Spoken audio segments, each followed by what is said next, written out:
Female poverty is a key issue that the UN must address if it wants to see its Millennium Development Goals met. The world cannot eradicate poverty, hunger, and sanitation issues while half of its population remains economically oppressed. Although women's poverty varies from developed to developing nations, several facts remain the same and prove that this is an essential problem to overcome in order to achieve global female empowerment. For example, poverty increases a woman's likelihood to be a victim of abuse and violence, and women who experience domestic or intimate partner violence have fewer options to leave violent relationships due to their lack of income. Poor girls are 2.5 times more likely to marry in childhood than those who live in the higher classes. Women and girls living in poverty are more vulnerable to sexual exploitation, including trafficking. Poverty rates for males and females are the same throughout childhood, but increase for women during their childbearing years and again in old age. When women are poor, their rights are not protected. This results in deprivation in their own lives and losses for the broader society and economy, as women's productivity is well known as one of the greatest generators of economic progress. Women who live in poverty are likely to be the last to eat, the ones least likely to be granted access to healthcare and education, and are routinely trapped in time-consuming, unpaid domestic tasks. But there are always ways to solve these problems, and it begins with girls. When we talk about 2 billion people living in poverty, why should we try to gear resources toward women and girls in those communities? Well, if you're thinking chivalry, you lose. It's all about results. You see, when women and girls are healthy, educated, empowered, and able to work, everyone wins. How so? Let's start with a few basics. Since 1990, maternal deaths worldwide have dropped 45%. So the health and well-being of women, newborns, and children are closely linked and help build prosperous communities and nations. Women spend 90% of their income on things that directly benefit their families. They prioritize things like food, medicine, and education for their children. And mothers who've had an education are more than twice as likely to send their own kids to school as mothers with no education. Now, I could go on, but you get the point. No country can reach its full potential by ignoring half of its population. If we want a healthier, more productive world, then unleashing the power of women and girls is one of the smartest and most obvious ways to realize it. Here are just a few ways we can do that. In Africa, where half of the farmers are women, giving them the same access to resources that men have, like mobile phones, farming tools, and information, could increase their yields by 20 to 30%, feeding more people and driving economic growth. In India, if women participated equally in the labor force, the country could see an additional 10% income per capita by 2020. And globally, if women's level of employment matched men's over the next 15 years, the GDP of these countries, which is a way to measure an economy's health, would go up by 12%. The evidence is clear. When you invest in women and girls and help them thrive, you can make a difference. The impact of poverty on women is directly correlated with the lack of opportunity and access to education. One solution is to increase access to education and the literacy rate among women in developing countries. When women are educated, they are a force to be reckoned with. Education and technology helps women to become more financially and culturally independent and creates more opportunity for them and their families. It has been proven time and time again that increasing literacy rates increases economic activity and social, cultural, and political empowerment among women. Literacy also proves to be cyclical. Literate women are much more likely to send their children, especially their daughters, to school. With increasing poverty rates among many underdeveloped countries, education, especially for women, has become less of a priority because it is seen as a strain on financial resources and not a contributor to current incomes. Women make up 66.6% of the world's illiterate population, and women with access to education have been proven to increase their salaries in their chosen fields by an average of 15%. This is why increasing women's access to education and increasing the overall literacy rate is incredibly important. It will help the worldwide economy and empower women socially, politically, economically, and culturally. This can be accomplished in several ways. One of the most prominent ways to access education is electronically, and that is the case for students all over the world from diverse economic backgrounds. With the way the world is moving, transporting technology and teachers to underdeveloped countries would be the most efficient and smartest way to increase the literacy rates. The biggest roadblock to women getting an education is lack of material. By providing books, general school supplies, and technology, literacy among adults and children could increase rapidly. Society can be transformed through education. One of the biggest barricades to increasing literacy rates is lack of funds for nonprofit organizations that are working to send technology and teachers to underdeveloped countries. The UN has created something called a technology bank, created for the sole purpose of keeping funds for technology for students in underdeveloped countries. The UN has already created this bank, and it is used only for the purpose of bringing technology to underdeveloped countries, so it is where the funding comes from primarily. One of the greatest weapons used to combat poverty is knowledge of one's opponent, and because the state of education is weak in underdeveloped countries, one of the main problems they face is their use of innovation in science and technology to help improve the socio-economic conditions of their country and the widespread poverty.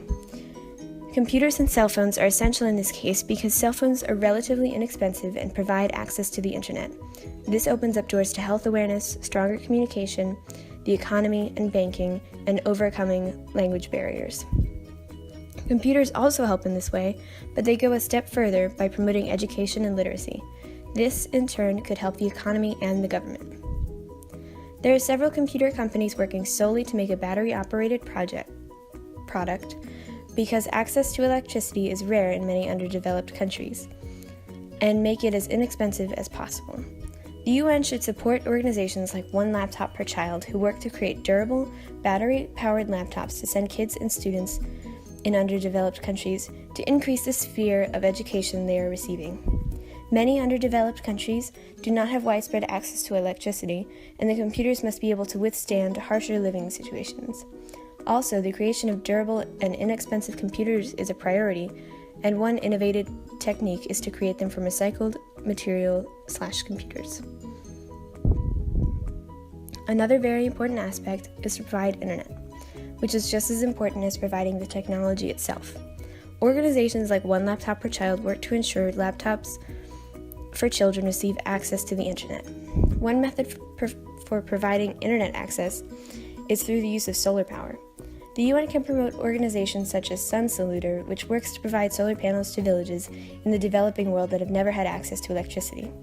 One mechanical engineer from Princeton developed a solar panel that rotates throughout the day, aiming to optimize the amount of energy collected each day. This alternative energy source saves organizations money and the developing nations they are sent to, and are better for the environment. Another nonprofit organization working to develop solar power is Green Wi-Fi, and they are looking to provide internet with just a single broadband internet connection, rooftops, and the sun. At first, the solution must be simple. Provide technology, teachers, and the internet. Organizations need to work to meet the immediate needs of the people of underdeveloped countries, then increase technological improvements. One of the most important aspects of bringing technology and raising the literacy rate in the developing world is sending qualified technology volunteers to teach communities how to use the materials that have been sent, how to access affordable and innovative information, and communication techniques to solve development issues. Access to education is one of the strongest forces against poverty, and educated women are some of the strongest forces in the world. A second solution to eradicating female poverty is to develop infrastructure. Why infrastructure? Well, it begins with the fact that a lack of infrastructure comes at an enormous economic and social cost. Infrastructure is the backbone of any country by generating jobs, improving the quality of life for the poor, and boosting economic growth. Unfortunately, currently over 1.1 billion people still have no access to electricity. About 663 million people lack access to clean water, and 2.4 billion people do not have adequate sanitation. Additionally, 1/3 of the world's population is not served by an all-weather road. As a result, pro-poor growth is crucial to meeting the UN Millennium Development Goals, or MDGs. The MDGs are the world's targets for addressing extreme poverty in its many dimensions, including income poverty, hunger, disease, and lack of adequate shelter, while promoting gender equality, education, and environmental sustainability. Overall, transport infrastructure opens up opportunities for the poor to raise the productivity of their limited resources and In rural areas where most of the poor reside and where agriculture remains the main source of income, transport infrastructure lowers the cost of inputs and facilitates access to credit, extension services, and output markets with better prices. For example, the poor state of infrastructure in many parts of Africa reduced national economic growth by 2 percentage points every year and cut business productivity by as much as 40%, making Africa, in spite of its enormous mineral and other natural resources, the region with the lowest productivity levels in the world. With better developed infrastructure, Africa will be able to better utilize these untapped resources and proceed to reach its full economic potential. While infrastructure development will undoubtedly help alleviate all forms of poverty, it will also specifically impact women and their opportunities for economic prosperity. So, how does infrastructure impact women? Well, when talking in terms of infrastructure, it's all about long-term solutions rather than immediate relief. For example, a young girl going to school in rural Cambodia must have a safe road to walk on to go to school. The hospital in DRC needs electricity to ensure the safe and healthy delivery of a mother and her baby, and safe drinking water is critical to the livelihoods of farmers in Bangladesh. Infrastructure also provides jobs for women, both during the construction process, during maintenance operations in the future, and indirect opportunities provided by roads into cities. Infrastructure also decreases a woman's isolation by connecting her to the resources around her, such as marketplaces, career centers, women's support groups, the internet, and simply other women around her. Infrastructure makes education, water, and healthcare more accessible, therefore increasing time that a woman can dedicate to her career and increasing her likelihood of staying healthy and able to work.